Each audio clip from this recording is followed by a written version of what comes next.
Hi friends, welcome back to my YouTube channel. So ತುಂಬ famous ಆಗಿರುವಂಥ face glowing ಆಯಿಲ್ನ ಅಂದರೆ ಖುಷ್ಬೂ ಮ್ಯಾಮ್ ಆಯಿಲ್ನ ಯಾವ ರೀತಿ ರೆಡಿ ಮಾಡೋದು ಅಂತ ಹೇಳ್ಬಿಟ್ಟು ನಾನು ನಿಮ್ಮ ಜೊತೆ ಶೇರ್ ಮಾಡ್ಕೊಳ್ತಾ ಇದ್ದೀನಿ.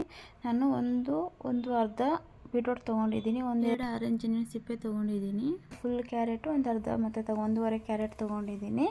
ಮತ್ತು ಈ ಥರ ಎಲ್ಲ ತುರಿದ್ಬಿಟ್ಟು ಇಟ್ಕೊಂಡಿದ್ದೀನಿ. ಸಿಪ್ಪೆನೂ ಈ ಥರ ಚಿಕ್ಕ ಚಿಕ್ಕದಾಗಿ ಕಟ್ ಮಾಡಿಬಿಟ್ಟು ಇಟ್ಕೊಂಡಿದ್ದೀನಿ. ಸೊ ಈ ಥರ ರೆಡಿ ಮಾಡ್ಕೊಬಿಟ್ಟು ಇಟ್ಕೊಂಡಿದ್ದೀನಿ. ನಾನಿವಾಗ ಒಂದು ಬಾಣಲಿ ಇಟ್ಬಿಟ್ಟು, ಸೊ ಬಾಣಲಿ ಬಿಸಿ ಆದಮೇಲೆ ನಾನು 1/2 ಲೀಟ್ರಷ್ಟು ಆಯಿಲ್ ಹಾಕ್ಕೊತಾ ಇದ್ದೀನಿ. ಸೊ ಇದು ಪ್ಯೂರ್ ಕೊಕೊನಟ್ ಆಯಿಲು, ನಾನು ಊರಿಂದ ತರಿಸಿರೋದು, ನಮ್ಮ ಮನೇಲೇ ರೆಡಿ ಮಾಡ್ತಾರೆ. ಸೊ ಅಲ್ಲಿಂದ ನಾನು ತರಿಸಿರೋದು ನಾನು. ಸೊ ಇವಾಗ ಬಾಣಲಿ ಬಿಸಿ ಆದಮೇಲೆ ಆಯಿಲ್ನ ಹಾಕ್ಕೊಳ್ತಾ ಇದ್ದೀನಿ.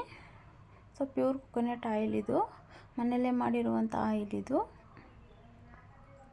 ಬೇಕಂದರೆ ನೀವು ಬೇರೆ ಆಯಿಲನ್ನು ಯೂಸ್ ಮಾಡ್ಕೊಳ್ಬೋದು, ಪ್ಯಾರಾಚೂಟ್ ಆಯಿಲು ಆ ಥರ ಎಲ್ಲ ಬರುತ್ತಲ್ಲ, ಸೊ ಅದನ್ನು ಯೂಸ್ ಮಾಡ್ಕೊಳ್ಬೋದು. ನಾನಿಲ್ಲಿ ಪ್ಯೂರ್ ಕೊಕೊನಟ್ ಆಯಿಲ್, ಸೊ ನಮ್ಮ ಮನೇಲಿ ರೆಡಿ ಮಾಡೋದ್ರಿಂದ ಸೊ ಅದೇ ಆಯಿಲ್ ಹಾಕ್ಬಿಟ್ಟು ನಾನು ರೆಡಿ ಮಾಡ್ಕೊಳ್ತಾ ಇದ್ದೀನಿ. ಸೊ ಇದಕ್ಕೆ ಎಲ್ಲ ತುರಿದ್ಬಿಟ್ಟು ಇಟ್ಕೊಂಡಿದ್ದಂಥ ಕ್ಯಾರೆಟು, ಬೀಟ್ರೋಟು ಮತ್ತು ಸಿಪ್ಪೆನೂ ಎಲ್ಲನೂ ಒಂದೇ ಸಲ ಹಾಕ್ಬಿಟ್ಟು ಚೆನ್ನಾಗಿ ಕುದಿಸ್ಕೋಬೇಕು. ಇವಾಗ ಇದನ್ನು ಸೊ ಆಯಿಲೆಲ್ಲ ಹಾಕ್ಬಿಟ್ಟು ನೋಡಿ, ಈ ಥರ ಎಲ್ಲ ಹಾಕ್ಬಿಟ್ಟು ಚೆನ್ನಾಗಿ ಮಿಕ್ಸ್ ಮಾಡ್ಕೊಳ್ಳಿ. ಫಸ್ಟು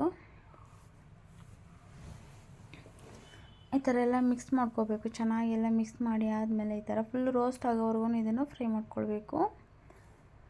ಚೆನ್ನಾಗಿ ಕುದಿಬೇಕು. ಕುದ್ಮೇಲೆ ಅದು ಫುಲ್ ಕಲರ್ ಬಿಡುತ್ತೆ. ಸೊ ನ್ಯಾಚುರಲ್ ಆಗಿರುವಂಥ ಆಯಿಲ್ ಇದು, ಯಾವುದೇ ರೀತಿ ಕೆಮಿಕಲ್ ಇರೋದಿಲ್ಲ. ಸೊ 10 ವರ್ಷ ಮೇಲ್ಪಟ್ಟವರು ಹಾಕ್ಕೋಬೋದು. ಸೊ 10 ವರ್ಷ ಕೆಳಗಡೆ ಇರೋರು, ಚಿಕ್ಕ ಮಕ್ಕಳಿಗೆ ಏನಿದೆಯಲ್ಲ ಅದು ಬರೀ ಕ್ಯಾರೆಟ್ ಮಾತ್ರ ಹಾಕ್ಕೊಬಿಟ್ಟು ರೆಡಿ ಮಾಡ್ಕೊಳ್ಬೋದು.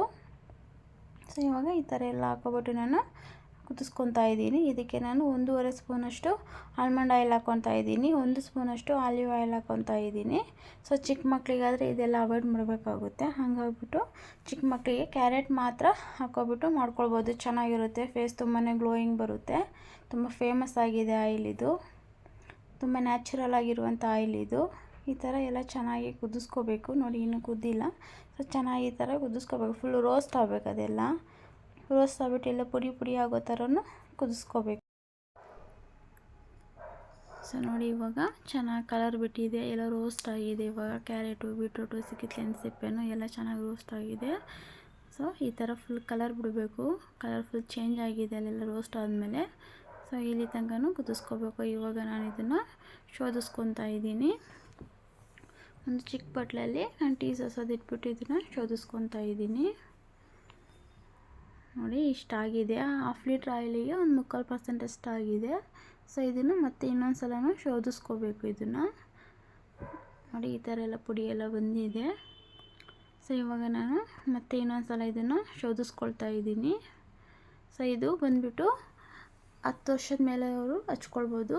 ಸೊ ಒಂದು 1/2 ಅವರ್ ಇಲ್ಲ 1 ಅವರ್ ಬಿಟ್ಬಿಟ್ಟು ಹಚ್ಕೊಂಡು ಸ್ನಾನ ಮಾಡ್ಬೋದು. ಸ್ನಾನಕ್ಕಿಂತ ಮುಂಚೆ ಹಚ್ಕೊಂಡು ಸ್ನಾನ ಮಾಡ್ಬೋದು. ಫುಲ್ ಬಾಡಿಗೂ ಅಪ್ಲೈ ಮಾಡ್ಬೋದು. ಯಾವುದೇ ರೀತಿ ಸೈಡ್ ಎಫೆಕ್ಟ್ ಇಲ್ಲ ಇದು. ಸೊ ಇವಾಗ ನಾನು ಇದನ್ನು ಒಂದು ಬಟ್ಟೆ ಕಟ್ಬಿಟ್ಟು ಇದರಲ್ಲಿ ಶೋಧಿಸ್ಕೊತಾ ಇದ್ದೀನಿ. ಏನು ಕಸ ಏನಿರುತ್ತಲ್ಲ ಅದೆಲ್ಲ ಕ್ಲೀನಾಗಿ ಹೋಗುತ್ತೆ. ನೋಡಿ ಈ ಥರ ಎಲ್ಲ ಶೋಧಿಸ್ಕೊಂಡಿದ್ದೀನಿ ನಾನು. ಕಸ ಎಲ್ಲ ಕ್ಲೀನಾಗಿ ಹೋಗಿದೆ ನೋಡಿ. ಇಷ್ಟು ಆಯಿಲ್ ರೆಡಿಯಾಗಿದೆ. ಸೊ ನೀವು ಮನೇಲಿ ಟ್ರೈ ಮಾಡ್ಕೊಳ್ಳಿ ಆಯಿಲ್ನ. ಪ್ಯೂರ್ ಆಯಿಲ್ ಇದು. ಸೊ ಯಾವುದೇ ರೀತಿ ಸೈಡ್ ಎಫೆಕ್ಟ್ ಇಲ್ಲ. ಸೊ ನಿಮಗೆ ಈ ವಿಡಿಯೋ ಇಷ್ಟ ಆದರೆ ಲೈಕ್ ಮಾಡಿ, ಶೇರ್ ಮಾಡಿ, ಕಮೆಂಟ್ ಮಾಡಿ, ಹಾಗೆ ನಮ್ಮ ಚಾನಲ್ನ ಸಬ್ಸ್ಕ್ರೈಬ್ ಮಾಡ್ಕೊಳ್ಳಿ. Thank you friends.